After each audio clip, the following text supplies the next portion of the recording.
आज का जो टॉपिक है बच्चों वो है आपका लाप्लास ट्रांसफॉर्मेशन। ठीक है, अब मैथमेटिकल फिजिक्स को मैं स्टार्ट करूँगा और देखना कि आप ये मैथमेटिकल फिजिक्स पढ़ने के बाद आप सारे क्वेश्चन करना सीख जाएंगे। आज सिर्फ लाप्लास ट्रांसफॉर्मेशन को मैं सिर्फ फार्मूले बताऊँगा।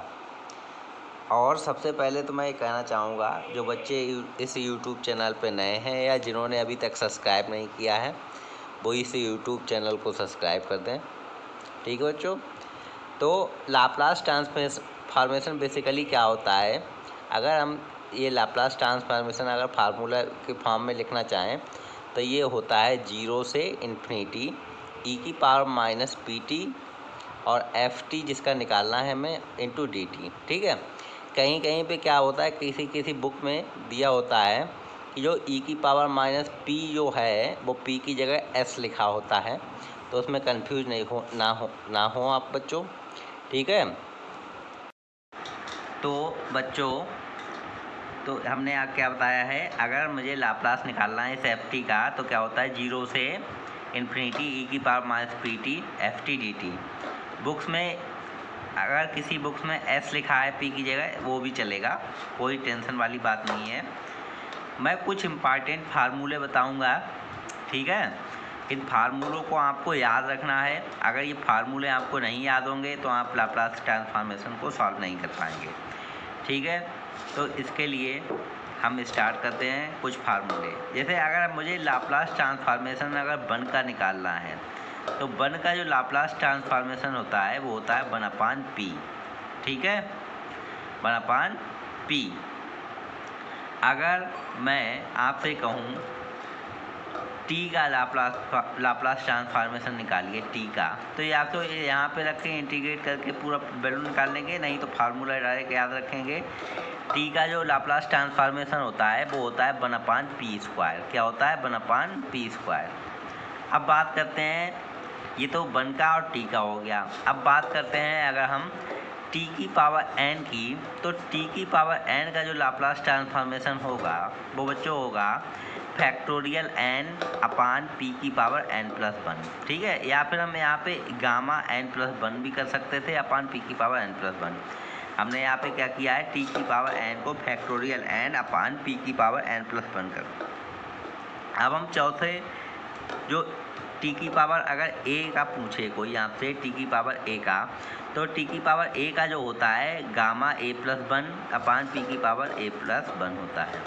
अगर e की पावर at की बात करें हम, तो e की पावर at का जो लाप्लास ट्रांसफॉर्मेशन होता है वो होता है 1/p-a। लेकिन कंडीशन क्या है, जो p आपका होगा वो हमेशा a से बड़ा होगा।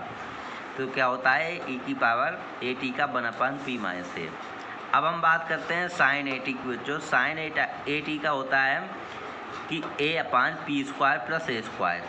ठीक है, क्या होता है साइन at का a/p² + a², ये होता है। लेकिन कंडीशन क्या है, जो p है वो हमेशा 0 से बड़ा होना चाहिए। ठीक है, अगला है cos at का क्या होता है बच्चों p/p² + a²।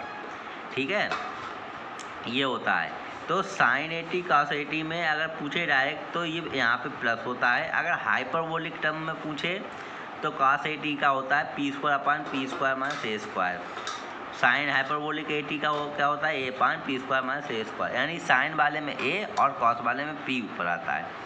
अगर हाइपरबोलिक आ जाता है तो माइनस का नेगेटिव साइन बीच में आ जाता है। अब हम बात करते हैं कुछ और ट्रांसफॉर्मेशन, लाप्लास ट्रांसफॉर्मेशन, या जिसे हम शिफ्टिंग थ्योरम बोलते हैं।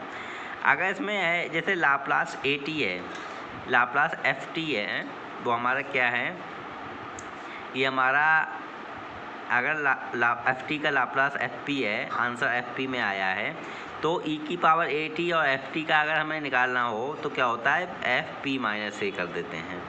ठीक, क्या कर देते हैं fp-a कर देते हैं। अब सेकेंड तो बच्चों सेकेंड ट्रांसलेशन और हैवी साइड शिफ्टिंग थ्योरम क्या होती है, वो होती है अगर हमारा लाप्लास ft है, ft का fp है, तो हमारा अगर इस फॉर्म में दिया है, इस वाली फॉर्म में दिया है, अगर कोई तो हमारा जो जी टी का लाप्लास ट्रांसफॉर्मेशन होता है ई की power minus F P F P,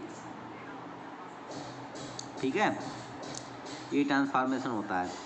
तो ठीक है, तो ये आपकी कुछ इम्पॉर्टेंट लाप्लास ट्रांसफॉर्मेशन के कुछ फार्मूले हैं। इसके बाद कुछ और फार्मूले हैं, वो भी मैं आपको बताता हूँ।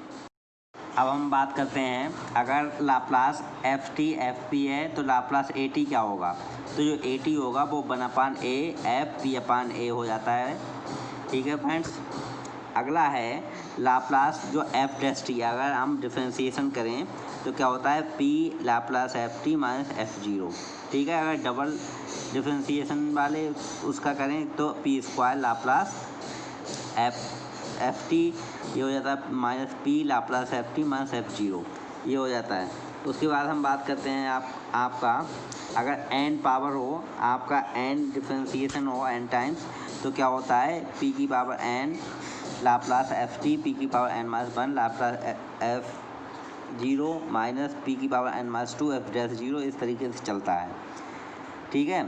या हमारा अगर लाप्लास एफ टी है एफ पी है, तो हम क्या करते हैं, तो हमारा जो टी एफ टी होगा वो होता है माइनस एफ डैश पी, या टी की पावर एन की बात करें तो माइनस 1 की power N D N upon D P की power N F P D P हो जाता है। ये आपको लाप्लास की कुछ फार्मूले याद रखना है, आगे मैं क्वेश्चन के सॉल्व करवाऊँगा आने वाली वीडियोज़ में।